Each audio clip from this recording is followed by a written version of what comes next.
Welcome everyone to yet another edition of Plain Speak podcast. I'm Shivani Gupta and joining me today is a special guest, Salvator Babones, Associate Professor at the University of Sydney, but not really someone who needs a lot of introduction as far as intellectual circles in India is concerned. His writings, his papers have been discussed quite hotly in India, and I have had the privilege, Salvatore, of speaking to you on some of those. Many thanks for joining us here on Plain Speak podcast. It's great to talk to you.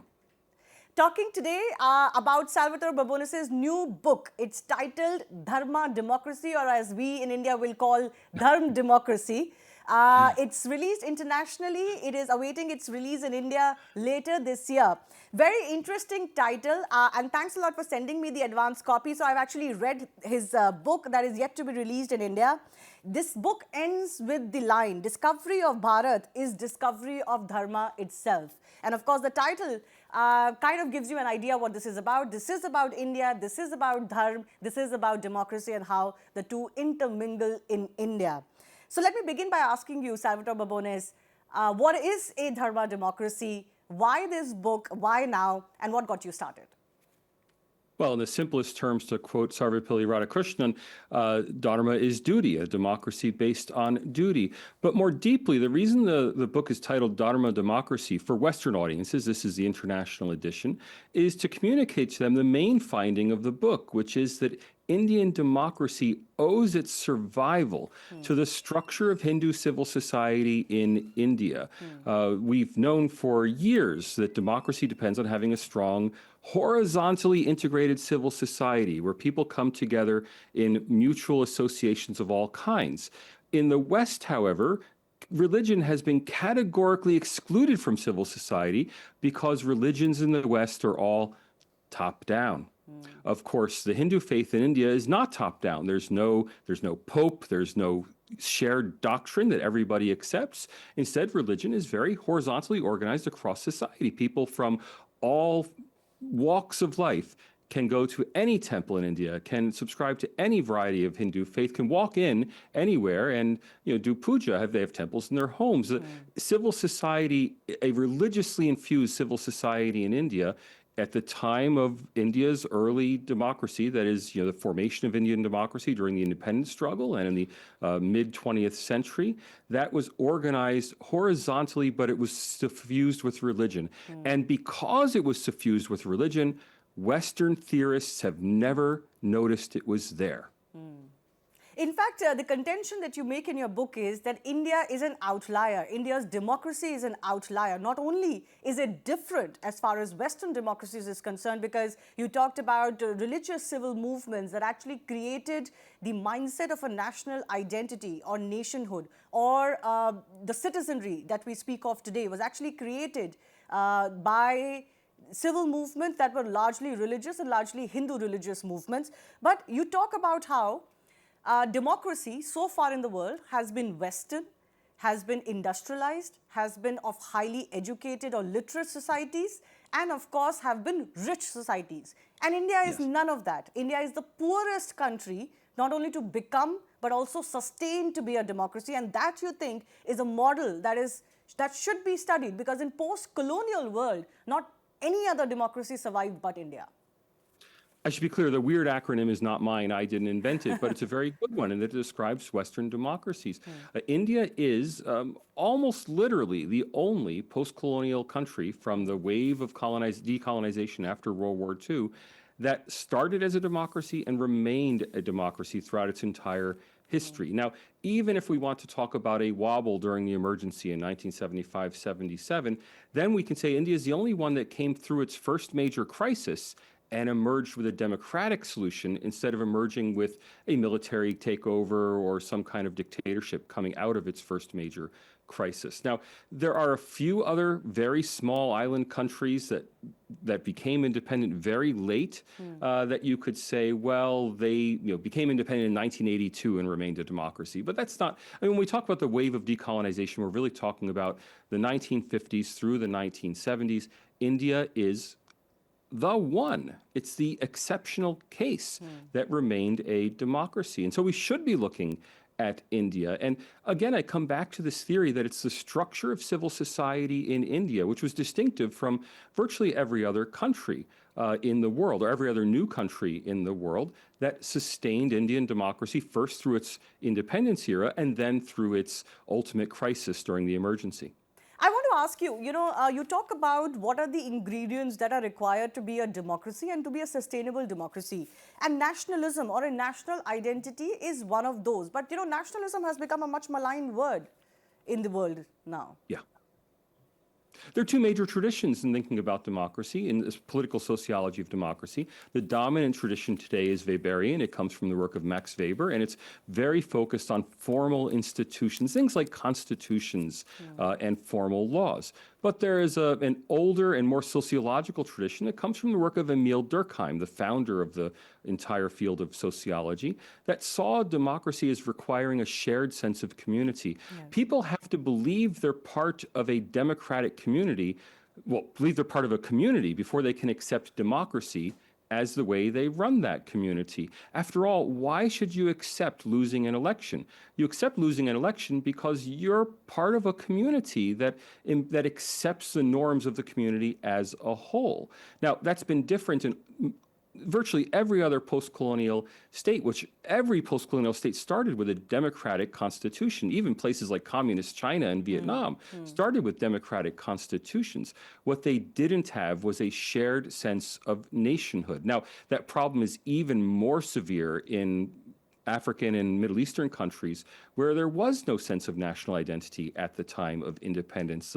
The nation had to be created, and it's taken so long to create a shared sense of national identity that people are unwilling to accept the outcomes of elections. I mean, let me be clear. Most democratic breakdowns occur along geographical or class or tribal lines. There's an election in a country that has two major tribal groups. One major tribal group wins the election. The other major tribal group refuses to accept the results, and there's a civil war. That's the typical story of third world democratic breakdown. Now, of course, that didn't happen in India because although were many proto-nations in India, I mean, we could imagine an India that could have emerged with Bengal as a country and Gujarat as a country and Maharashtra as a country and Tamil Nadu as a country. That didn't happen because the civil society, the nation-building efforts that occurred in the late 19th and the early 20th century by many groups in India, most famously, of course, the Indian National Congress, but also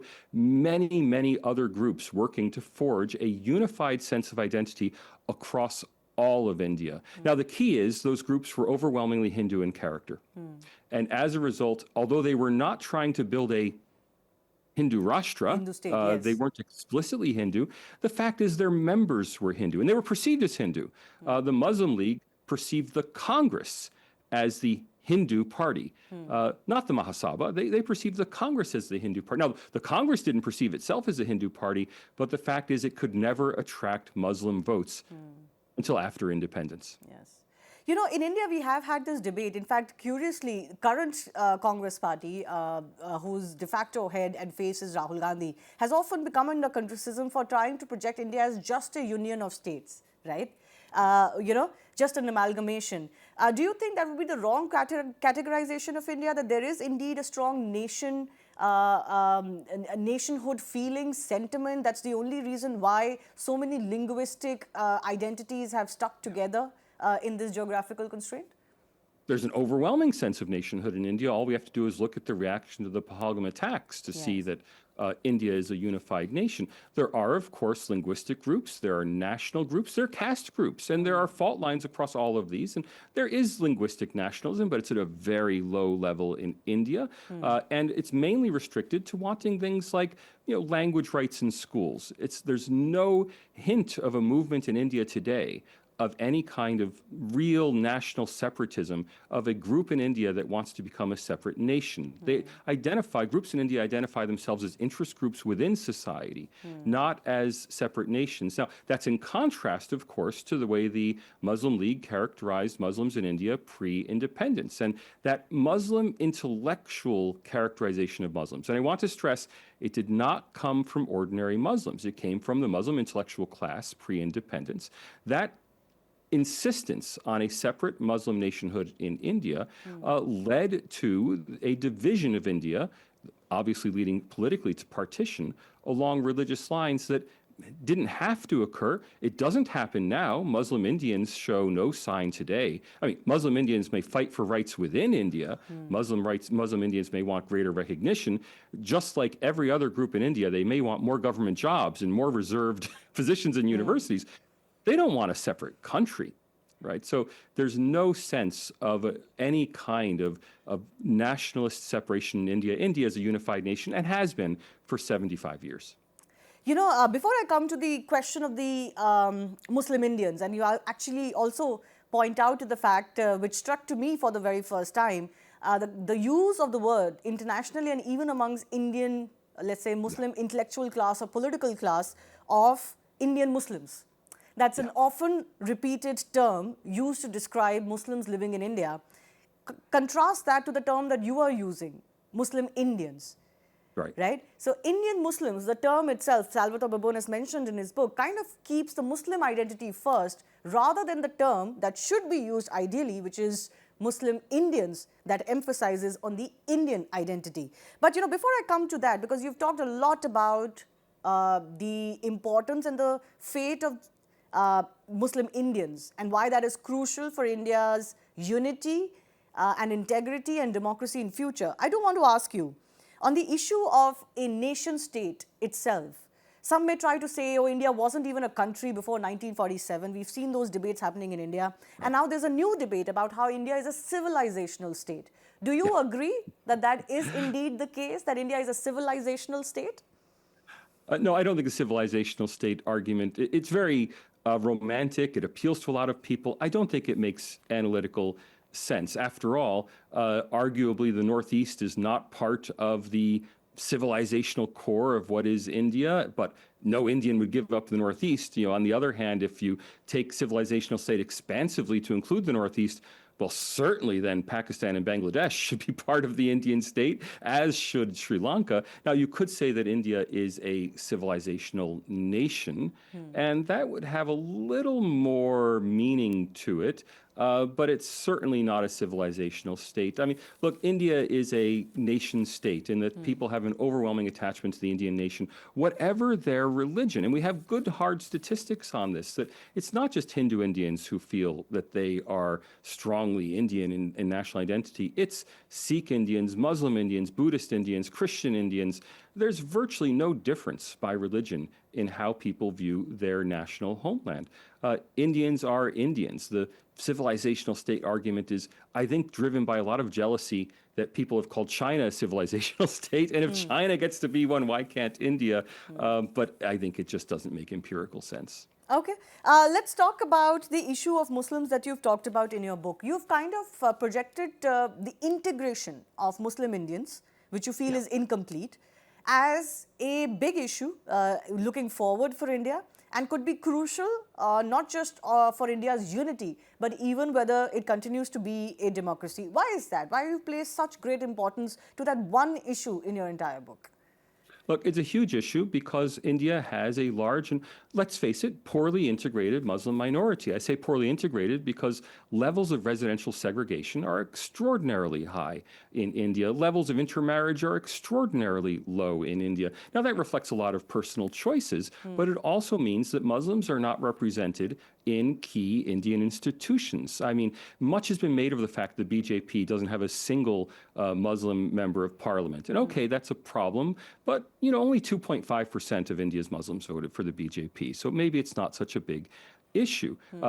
On the other hand, 25% of India's, I'm sorry, 2.5% of the BJP's votes came from Muslims. Yes. On the other hand, 25% of the International Congress's votes came from Muslims, yet only 8% of its MPs are Muslim. Now, it's not just in parliament. That's the easiest one to count. But if we look at, you know, top levels of media, top levels of the corporate world, the only place where we see maybe Muslim overrepresentation is in Bollywood, Bollywood in sports, perhaps.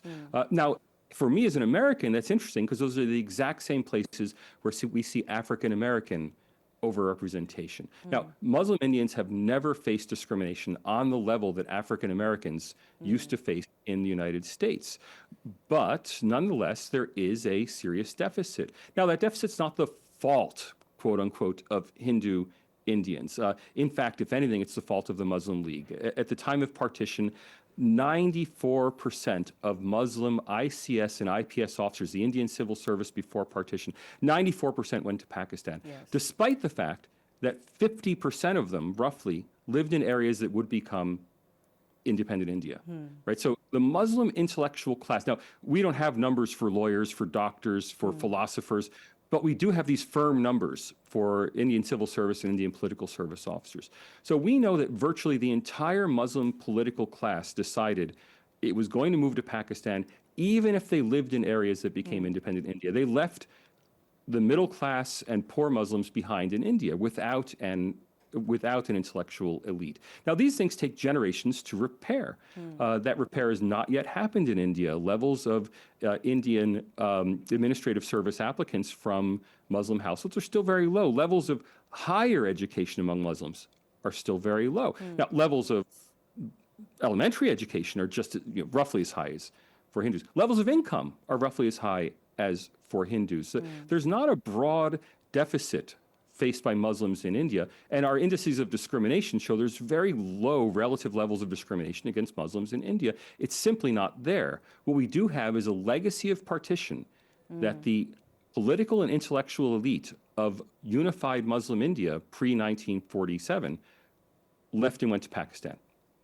And we're still I got a sense from reading your book that you kind of do place the blame or the onus on Indian Hindus or on Hindu Indians to do more in this regard. And not the blame, but the onus. The responsibility. Yes, the responsibility. The Why onus. is that? Because in India, this is a prickly point. This is what we discussed today, right?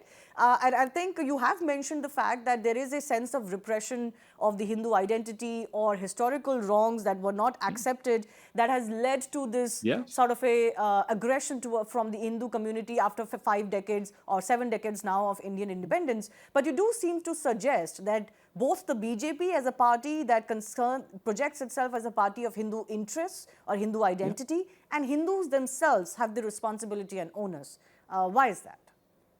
Because if an organization, let's say News 18 or wants to organize a conclave, if most of the people at the organization are Hindu and the people they know who are Hindu, and if most of the people in leading positions are Hindu, obviously the event's going to be mostly Hindu. And it's not just News 18. I mean, I first became known to many Indians at an India Today forum, and I pointed out to their forum that despite India Today professing to be a very liberal organization, there were hardly any Muslims at their conclave. But doesn't this perpetuate the partition mindset that you can only have Muslim leaders or Muslim representation that can truly be justified for Muslim population? Look, it has to start somewhere. If Hindus, so when I say responsibility, I mean that if Hindus take no special action to intentionally be more inclusive of Muslims in institutions that are Hindu dominated, not exclusively Hindu, not in any sense intentionally Hindu, that are just Hindu dominated, if no explicit effort is made, then we're going to look out 50 or 100 years and we're still going to see relative Muslim underrepresentation. That's bad for India. That's bad for that's bad for the sense of Indian Muslim belonging in India. It's bad ultimately for Indian Hindus. Now, it's not a blame. There's no one. Indian Hindus are not to blame for the fact that the Muslim intellectual families voluntarily left the country after 1947.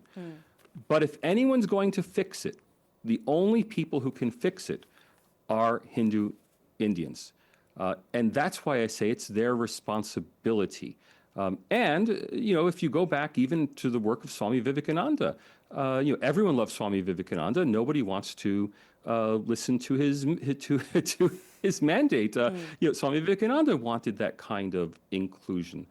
It's not a revolutionary idea that people who want to have a better society, want to have a more inclusive nation, should do their part. Yeah, it's not their fault, but they should do their part to help make their nation a better place. Hindu community. Yes, go ahead.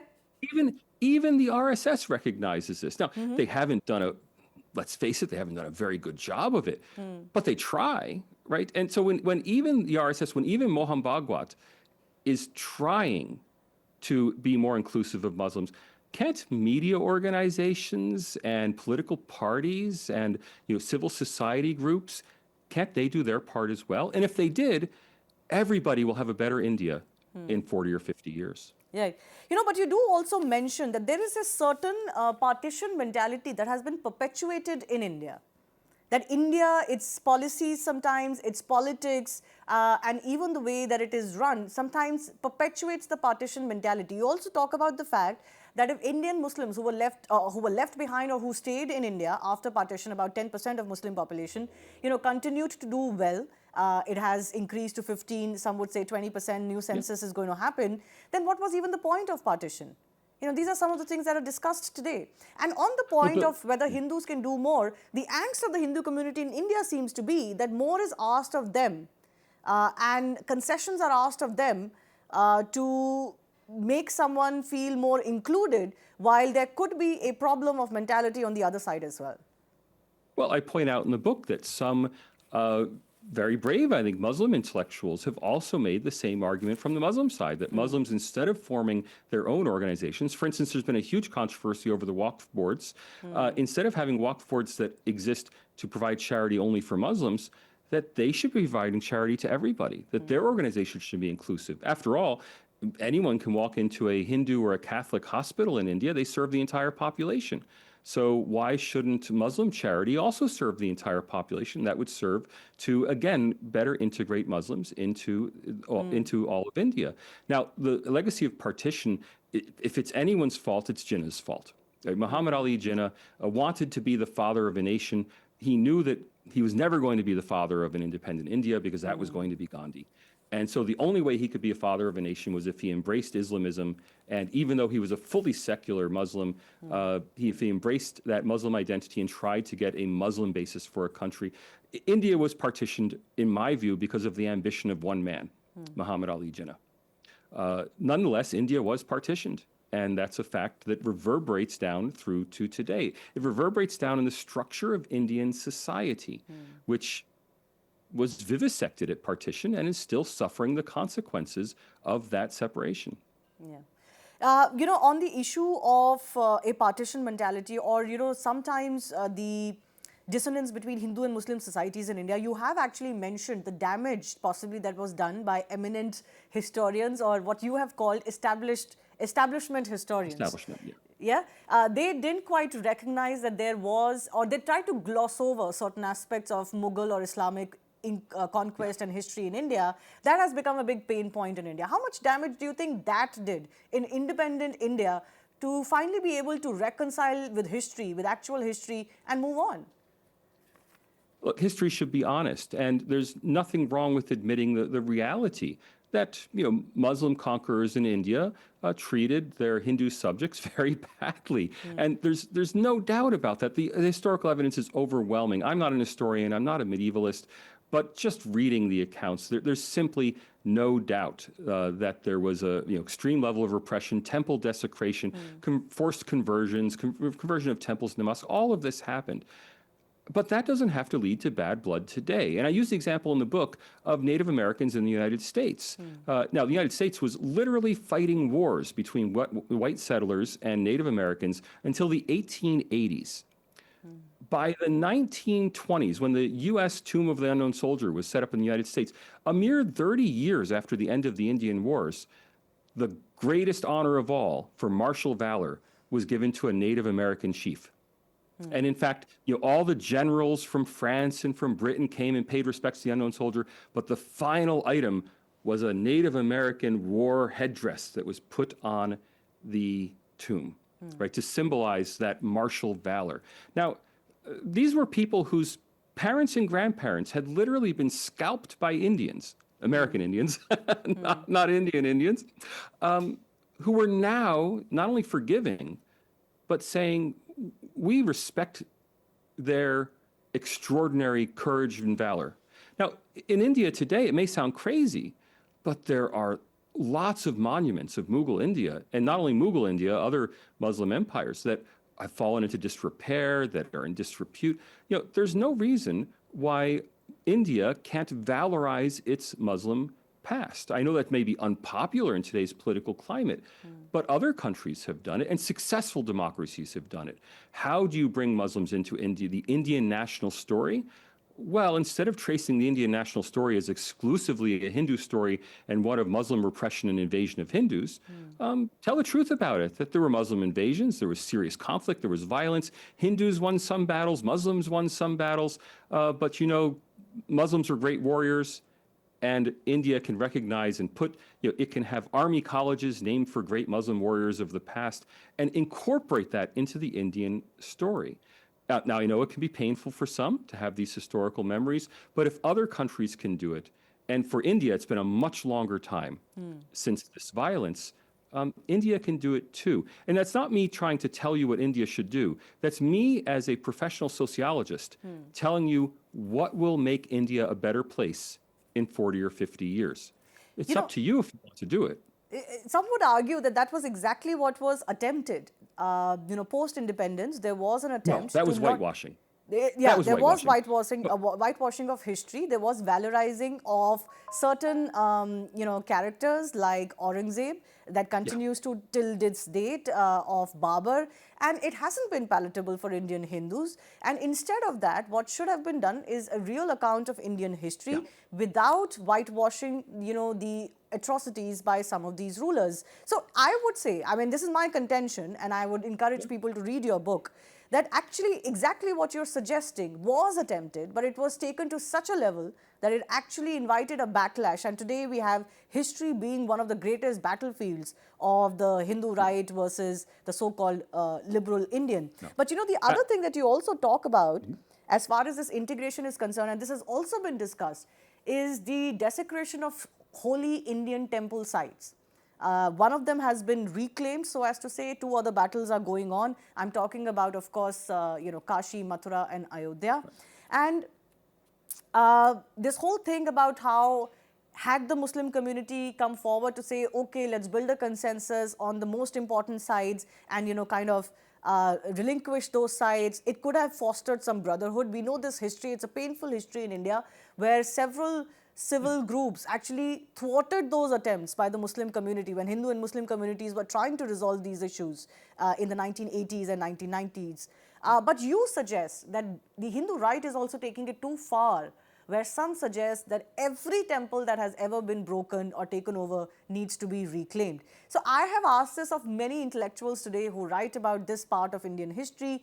Should we stop at 3 or 3,000 or 30,000? What do you think? Both sides have taken it too far. On the Muslim side, there has to be a recognition that the holiest Hindu sites, the emblematic site is the Vishwanath Temple in Varanasi, that these should be the subject of an agreed civil transfer. There's no reason that Muslim Indians should insist that a nondescript local mosque that has no particular holy significance can't be given up. I'm sure if they were willing to sell the site, they could get a princely sum, which they could build a gorgeous new mosque that everybody could celebrate in Varanasi. And Hindu Indians could be returned one of the holiest sites in Shaivism and all of Hinduism. That would be a net win for everybody, and the Muslim religious clerical leadership is unwilling to make that compromise. They should make that compromise. On the other hand, when you get to figures like 30,000 temples have been converted into mosques, most of that number consists of village temples in villages that are now Muslim villages. That is, the villagers had a temple, the villagers converted to Islam. Whether they did so 500 years ago because they were forced to or because they voluntarily did it, no one is ever going to know. It doesn't matter at this point. What matters is the people in that village have been using that site continuously for maybe 2,000-3,000 years or more. And when those people were Hindu, that site was a temple. And now that those people are Muslim, that site is a mosque. And the idea that all of those village mosques would be torn down and have temples rebuilt there with no worshipers because they're in Muslim villages, they're in Muslim neighborhoods, that's similarly a non-starter. It's ridiculous. Now, how many holy sites should be restored to the Hindu faith? Some say 3, maybe it's 8. It's certainly not 300. There has to be some compromise, and the compromise has to come from both sides. The best thing for India is that it not come from the Supreme Court. The best thing for India is that Muslim clerics recognize that this is a reasonable compromise, that places that just don't matter that much to them should be sold at a fair value, allow them to transfer over to people who really care about the site with fair compensation. And the Muslim side should take the credit for that. They should be heroes for that. It would make them among the most admired people in India if they voluntarily took this decision. So there's responsibility on both sides. I wouldn't lay all the responsibility at the door of one or the other side. Right. But ultimately, in the larger sense, I think the fact is that Hindu Indians really have to make the effort. And I don't mean the government. I don't mean that to repeat the hackneyed phrase that Muslims must have the first call on our resources. I mean the people, the civil society leaders have to make the effort. You know, speaking of that political effort, if any, you have talked about BJP as a party, the Indian National Congress, the old and the new versions in your book, and you call BJP a particularly Indian phenomenon. No such parallel exists anywhere else. You also called the BJP the only true modern party in India. Please explain that. There are no Yogi Adityanaths in Western democracies. It's inconceivable. The minister monk is inconceivable in a Western democry. But Yogi Adityanath is a fairly recent phenomenon for the BJP. The BJP has existed for 50 years. He is, but it's simply inconceivable. That said, the BJP is a fully modern political party. It's organized on a modern bureaucratic basis. It is fully leverages technology. It is to a great extent a meritocracy. No organization is ever fully a meritocracy, but it's recognizable in some ways as a political party on the model of the U.S. Republicans or Democrats. It's really not so different in the way it operates. What's different in India are family-run parties. That's typical of the third world. Third world's full of family-run parties. Every country in the third world. Caste-based parties are unique to India. Now, there are tribal parties in Africa, which is not so different from being a caste-based party. Linguistic parties, again, you can find those in parts of Europe, but they're very destructive. So Belgium is torn apart by linguistic parties, Flemish parties versus Walloon parties. And whenever you have a division in society that tries to categorically define people, you're either in this group or in that group. That's destructive of democracy because either one group wins or the other group wins.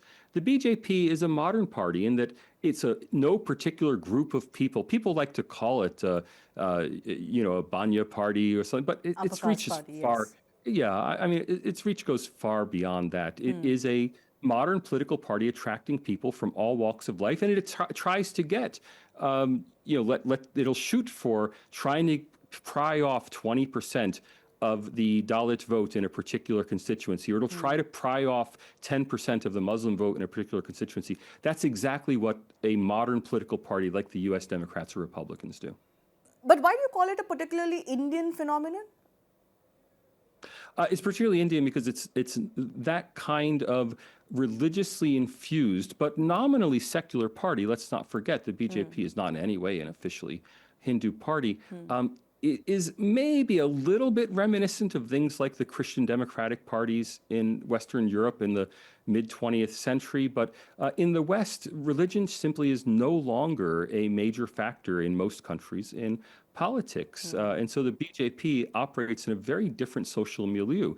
I tell Westerners all the time, the difference between Indian democracy and Western democracy is not the quality of the institutions. India has near identical institutions to Western democracy. Don't tell me about the Lichavi republics and their ancient democracies. India's democracy is a modern Western-style liberal democracy with an electorate that has 1/20th of the income of a Western electorate and has 95% or 98% religiosity and is extremely traditional and conservative. All of that makes the electorate different, not the institutions different. Yes. You've also talked about, actually, interestingly, talking about Indian institutions. They come under attack by the Indian opposition quite a bit today. But it's actually not the Indian institutions, for example, that stood up to Indira Gandhi during emergency, not very much. It is the Indian public psyche and its basic propensity for democracy that actually has kept India a running continuous democracy. And the fundamental question in my book is, where did that come from? Yes. And thus the title, Dharma Democracy. It comes from the structure of civil society in India. And that's why Hindu Indians are much more attached, much more participating in Indian national institutions than Muslim or, depending on the state, even to some extent Christian Indians. Not because of differences in income or differences in education or differences in not even differences in religion. That's not the issue. The issue is that they've participated in the nation building project in a way that others have not. With the result that India is, a fundamentally Hindu nation supporting a fully secular Western-style democracy. Yes, and in that itself, also, it is a little bit unique than other democracies, certainly from Western countries, but even otherwise in the third world, as you talk about. I want to ask And you. it's not an, and Yes. it's like, it's not an insult. I mean, throughout the 19th century, the United States was a fully Yes. Christian democracy. It was a Christian nation. It may be less so today, but it was. All European democracies arose in Christian nations. The idea that the nation would be religious while the state is secular is nothing unique to India, and it's not something that we can or should criticize India for. Absolutely. And that realization, of course, is happening in India. Indian intellectuals themselves are talking about how, the Hindu values are consistent with India being a secular state, and a democratic, Absolutely. constitutional, secular state. I want to ask you, though, do you think India would be secular if it wasn't primarily a Hindu society? Look, that's a counterfactual that's virtually impossible to say. It certainly would not be secular if it were a majority Muslim society, and we know that because every majority Muslim country in the world is, or to some extent, or has been an Islamic republic. So it's clear that there is a problem of compatibility between Islam as a dominant religion and democracy. Now, that's, again, I want to stress, that's not a problem between individual Muslims living in democracies. Individual Muslim Americans are well integrated into U.S. democracy. There's no pressure for an Islamic state in the United States. And similarly in India, Muslims, although they're not well integrated into the nation, they're full participants in Indian democracy, and there's no pressure for the creation of a Muslim state in India. So it's not individual Muslims. It is the fact that Muslim-dominated institutions have not typically behaved in ways that are compatible with democracy. And again, we see that in things like charities. It's a very visible area where Christian charities and Hindu charities have a principle of serving all, no matter what religion they come from. Muslim charities overwhelmingly tend to serve only Muslims. Yeah. And that's a problem. No, speaking about this whole Waqf issue that is obviously hotly debated in India, you have touched about UCC as well in your book. Why the party that is actually called communal, which is the BJP, is pushing for a UCC, which is a liberal ideal, but the parties that call themselves secular in India are actually batting for no UCC or civil code in India. But, I will encourage viewers to go through your book for that. I have a final question to ask you, Salvator Babones. You say that there a more humane and capacious understanding of India's Hindu civilizational inheritance is required to kind of, integrate Muslim Indians more and build a more inclusive, more integrated society. The thing that we talked about, that you have put this particular focus on the integration of Muslim Indians as a key for India's survival. What could be a more humane and capacious understanding? People always have a choice of which of their possible histories they want to focus on, which of their possible religious principles they want to focus on. I mean, if Indians focused on the legacy of Swami Vivekananda, if Muslims focused on the legacy of Hazrat Inayat Khan, there would be a much more acceptance of the other, and much more respect for people of other faiths. Of course, people can also embrace exclusivist religious traditions and exclusivist national traditions and fight with each other. It's really up to Indians whether they want to embrace inclusivity or exclusivity. To date, the majority of Indians have embraced inclusivity. Not everybody, but the overwhelming majority. And that's led to India hanging together as a nation in ways that I want to stress. India has the same per capita GDP as the African continent. Count the number of successful democracies in Africa, right? There are none. None that have been successful over the long term. Even South Africa is showing serious signs of division on a tribal basis, clearly on a race basis, on a language basis. India is the one country of its income level that succeeded as a democracy. That's got to be down to the distinctiveness of Indian civil society. And the only real factor that distinguishes India from virtually every country in the world is being a Hindu majority country. Yeah, absolutely.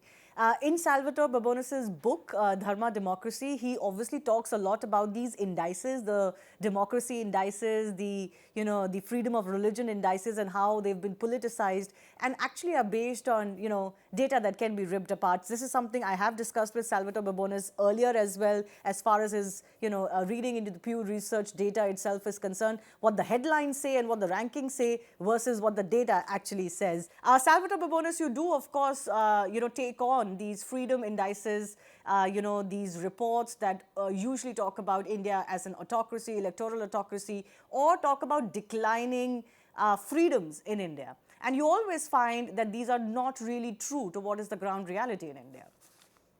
Look, in the book, I have 2 entire chapters dedicated, there's the book, dedicated to the indices and understanding and unpacking the indices. One on the democracy indices and one on the freedom of religion indices. The fact is, categorically, all of the claims that we're able to objectively verify turn out that India actually has much higher levels of freedom than claimed by the indices, and in fact, higher levels of freedom than Western countries. I'll give you just one example. I do a serious deep dive into academic freedom, trying to find the number of academics who've been fired from their jobs for political reasons. I compare Australia, New Zealand, and the UK, which have a very similar system to India, Now, in Australia, New Zealand, and the UK, in the last 5 years, there have been 6 academics unequivocally fired. I don't mean resigned or left honorary positions. I mean fired from their paying positions and lost their livelihood due to their political positions. 6 of them.